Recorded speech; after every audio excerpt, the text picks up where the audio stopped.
Tessy kitchen. നിങ്ങൾക്ക് എല്ലാവർക്കും സുഖമാണോ? ഞാൻ ഇന്നിവിടെ ഉണ്ടാക്കിയിരിക്കുന്നത് ഒരു സോയാബീൻ കറിയാണ്. ലഞ്ചിനും രാവിലത്തെ ബ്രേക്ക്ഫാസ്റ്റിനും ഒക്കെ പറ്റിയൊരു കറിയാണ്. ചോറിനും ചപ്പാത്തിക്കും നമ്മുടെ ബീഫ് കറി, ചിക്കൻ കറി പോലത്തേക്ക് ഒരു ടേസ്റ്റാണ്. നിങ്ങൾ ഉണ്ടാക്കി നോക്കണം. അതെങ്ങനെയാ ഉണ്ടാക്കുന്നതെന്ന് നമുക്കൊന്ന് നോക്കിയാലോ.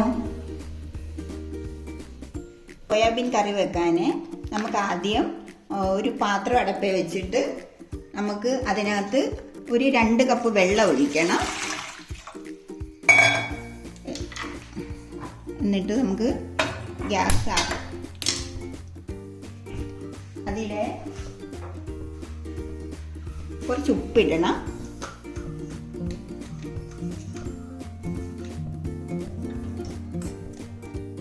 വെള്ളം തിളച്ച് വരുന്ന സമയം വരെ നമുക്ക് വെയിറ്റ് ചെയ്യാം.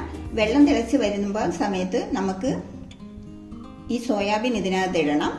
ഇട്ടിട്ട് അതൊന്ന് തിളച്ച് വന്ന് ഒരു 2 മിനിറ്റ് കഴിയുമ്പോൾ നമുക്ക് ഗ്യാസ് ഓഫ് ചെയ്യണം. അപ്പം നമ്മുടെ വെള്ളം ഇതിൻ്റെ തിളച്ചിട്ടുണ്ട്. നമുക്കിനി ഈ സോയാബീൻ ഇതിനകത്തോട്ടിടാം. ഒന്ന് വേവട്ടെ, ഒരു 5 മിനിറ്റ് നേരം ഒന്ന് വേവട്ടെ.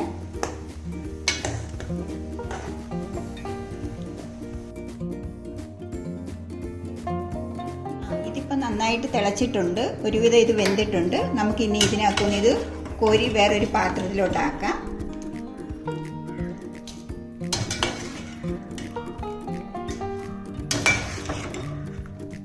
ഇതിനി നന്നായിട്ടൊന്ന് തണുക്കണം.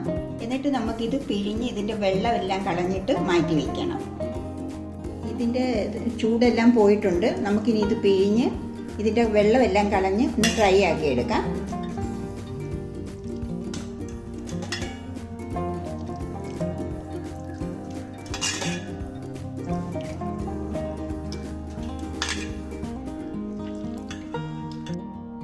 ഞാനിപ്പോൾ ഇതിൻ്റെ വെള്ളമെല്ലാം കളഞ്ഞ് ഡ്രൈ ആക്കി വെച്ചിട്ടുണ്ട്. ഇനി നമുക്കിത് ചെയ്യാൻ തുടങ്ങാം. ഇതിൻ്റെ വെള്ളമെല്ലാം കളഞ്ഞ് ഡ്രൈ ആക്കി വെച്ചിട്ടുണ്ട്. ഇനി നമുക്കിതിൻ്റെ ബാക്കി കാര്യങ്ങളെല്ലാം ചെയ്യാം. അപ്പം നമുക്ക് ഈ കറി വയ്ക്കാനുള്ള മസാലകളാണിത്. ഇത് ഇത്രയും സാധനങ്ങളാണ് ഞാൻ ഇപ്പോൾ എടുത്ത് വെച്ചിരിക്കുന്നത്. വെളുത്തുള്ളി, ഇഞ്ചി പേസ്റ്റ്, ഇത് ഈ കൂട്ടു മസാലയുടെ, കുറച്ച് മല്ലിയില, 2 സവാള അരിഞ്ഞ് വെച്ചിട്ടുണ്ട്, 2 പച്ചമുളക് അരിഞ്ഞ് വെച്ചിട്ടുണ്ട്. ഈ സവാള നമുക്ക് ഒന്ന് ഇച്ചിരി എണ്ണയ്ക്കകത്തിട്ട് നമുക്കിതൊന്ന് വഴറ്റിയെടുക്കണം. ഇത് നമുക്ക് അരച്ചെടുക്കാനുള്ളതാണ് ഈ സവാള. സവാള വഴറ്റുന്നതിന് മുമ്പ് നമുക്ക് ഈ സോയാബീൻ നമ്മൾ ചെയ്ത് വെച്ചേക്കുന്നില്ലേ ഡ്രൈ ആയിട്ട്, ഇതിനകത്ത് കുറച്ച് മസാലകൾ ചേർത്ത് നമുക്ക് മിക്സ് ചെയ്ത് വെക്കണം ഒരു 10 മിനിറ്റ്. അത് കഴിഞ്ഞിട്ട് വേണം നമുക്ക് ബാക്കിയെല്ലാം ചെയ്യാൻ തുടങ്ങണ്ടേ. മഞ്ഞപ്പൊടി, ഒരു ചെറിയ സ്പൂണ് മുളക് പൊടി, കാശ്മീരി മുളക് പൊടിയാണത്, ഒരു ചെറിയ സ്പൂണ് മല്ലിപ്പൊടി, ഒരു 1/2 സ്പൂണ് ജീരകപ്പൊടി, ഒരു 1/2 സ്പൂണ് മസാലപ്പൊടി, നമ്മുടെ മീറ്റ് മസാലപ്പൊടി, കുറച്ച് ഉപ്പ് ചേർക്കണം, കുറച്ച് വെളുത്തുള്ളി പേസ്റ്റ് ചേർക്കുവാണ്, കുറച്ച് മല്ലിയില, അതിനോടൊപ്പം ഞാൻ ഇതിനകത്ത് കുറച്ച് തൈരും കൂടെ ചേർക്കുവാണ്. എന്നിട്ട് നമുക്ക് ഇതെല്ലാം കൂടെ ശരിയായിട്ട് മിക്സ് ചെയ്ത് ഒരു 10 മിനിറ്റ് നേരം നമുക്കിത് വെക്കണം. അപ്പോൾ ഇതിന് നല്ലൊരു ടേസ്റ്റ് കിട്ടും നമ്മളത് കറി വെക്കുമ്പോൾ.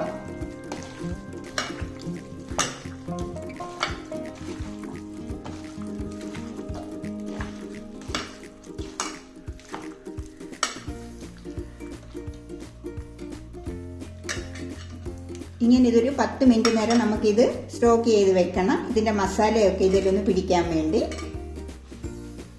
ഒരു പാൻ അടപ്പേ വെച്ചിട്ടുണ്ട്. ഇതിൽ നമുക്ക് കുറച്ച് ഓയിൽ ഒഴിച്ചു കൊടുക്കാം. ഞാൻ സൺഫ്ലവർ ഓയിലാണ് ഇതിനകത്ത് യൂസ് ചെയ്യുന്നത്.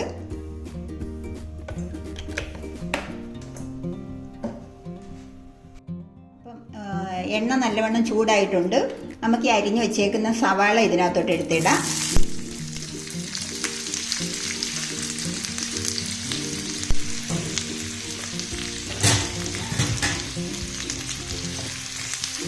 നമുക്കിതൊന്ന് ചെറുതായിട്ടൊരു ഗോൾഡൻ കളർ ആകുന്നിടം വരെ നമുക്കിതൊന്ന് കോരിയെടുക്കാം.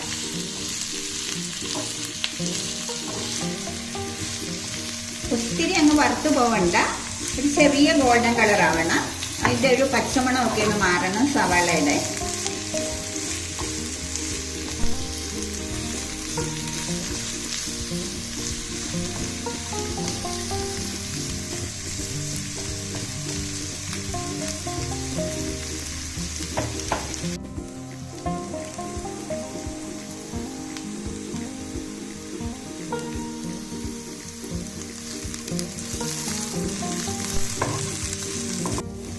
ഇപ്പോൾ ഒരു ഗോൾഡൻ കളർ കുറച്ചായിട്ടുണ്ട്.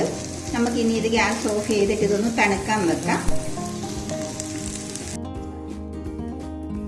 ഇതിൻ്റെ ചൂടെല്ലാം പോയിട്ടുണ്ട്.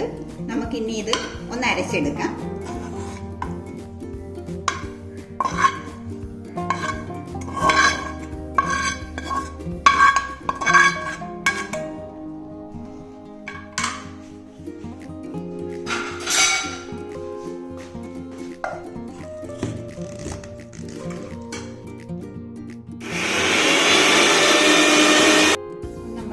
സവാള പേസ്റ്റ് ആക്കി വെച്ചിട്ടുണ്ട്, അരച്ച് വെച്ചിട്ടുണ്ട്. വേണ്ട ഇതേ രീതിയിൽ വേണം നമ്മളത് അരച്ചെടുക്കേണ്ടത്.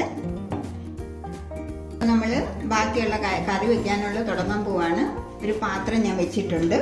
അതിന് ചൂടായതിന് ശേഷം നമുക്കതിനകത്തോട്ട് കുറച്ച് എണ്ണ ഒഴിച്ചു കൊടുക്കാം.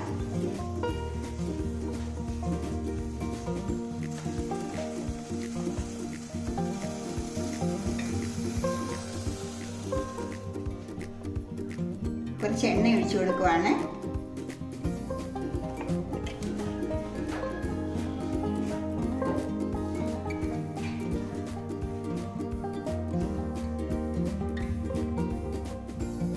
എണ്ണയൊന്ന് ചൂടായി വരുമ്പോൾ നമുക്കിതിലേക്ക് കുറച്ച് കടുക് ഇട്ട് കൊടുക്കാം.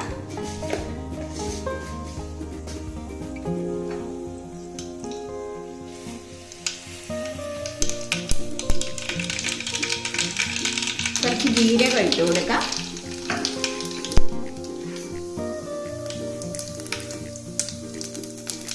നമ്മൾ എടുത്തു വെച്ച ആ മസാലക്കൂട്ട് കുറച്ചിട്ട് കൊടുക്കാം. കുറച്ച് പച്ചമുളക്, 2 പച്ചമുളക് അരിഞ്ഞതാണ്. കുറച്ച് വെളുത്തുള്ളി പേസ്റ്റ് ഇടാം. ഒരു ഭക്ഷണയില ഇടാം. എന്നിട്ട് നമുക്കിതൊന്ന് മിക്സ് ചെയ്യാം.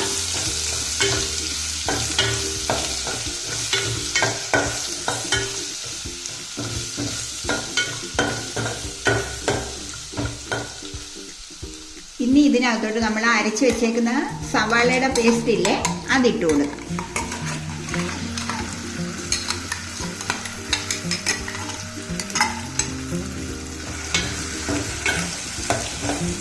ഇതിൻ്റെ പച്ചമണം മാറുന്നിടം വരെ നമുക്കിതൊന്ന് വഴറ്റി കൊടുക്കാം.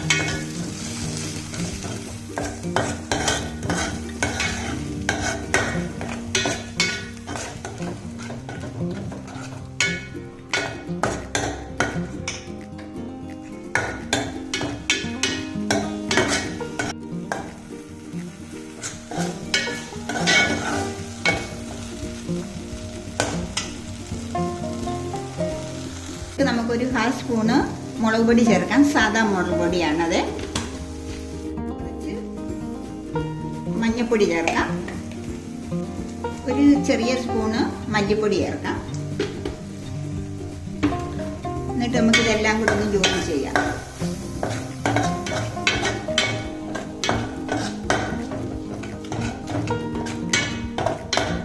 മസാലയെല്ലാം നന്നായിട്ട് മിക്സ് ആയിട്ടുണ്ട്. നമുക്ക് നേരത്തെ മിക്സ് ചെയ്ത് വെച്ചേക്കുന്ന നമ്മുടെ സോയാബീൻ ഇടാം.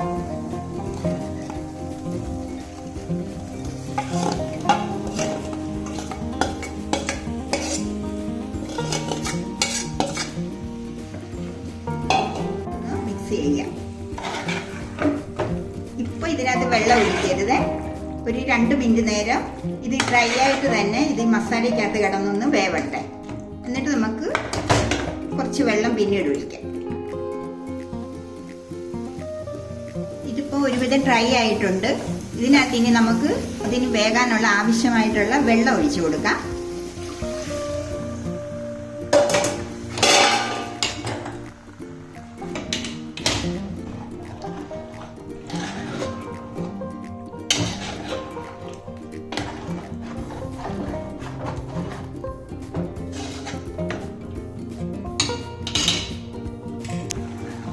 കുറച്ച് ഉപ്പ് ചേർക്കാം ആവശ്യത്തിനുള്ള. നമുക്കിത് കുറച്ച് നേരം ഒന്ന് അടച്ചു വെക്കാം. ഒരു 5 മിനിറ്റ് നേരം നമുക്കിത് അടച്ചു വെച്ച് വേവിക്കാം. അപ്പം നമുക്കിതൊന്ന് തുറന്ന് നോക്കാം.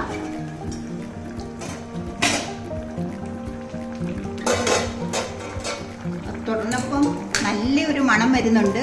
നമ്മൾ ബീഫ് കറിയൊക്കെ വെക്കുമ്പോൾ എങ്ങനെ ഇരിക്കും, അതേ ടേസ്റ്റാണ് ഈ കറിക്ക്. ബീഫ് കറി വെക്കുന്നതിന് തുല്യമാണ് ഈ കറി. നിങ്ങൾ ചെയ്ത് നോക്കിയാലേ നിങ്ങൾക്കത് മനസ്സിലാവത്തുള്ളൂ. ഇത് തുറന്ന് നോക്കിയപ്പോൾ നല്ലൊരു മണമാണ് വരുന്നത്. ഇപ്പം നമ്മുടെ കറി ഏതാണ്ട് ആയിട്ടുണ്ട്. നമുക്ക് ഇതിനകത്തേക്ക് ഒരു ലാസ്റ്റിലെ ഒരു ഞുള്ള് മസാലപ്പൊടി ചേർക്കാം. ഒരു ഞുള്ള് കുരുമുളക് പൊടി ചേർക്കാം.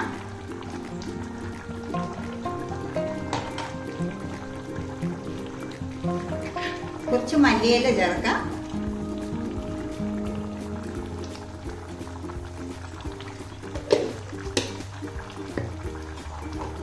അപ്പൊ നമ്മുടെ കറി റെഡി ആയിട്ടുണ്ട്.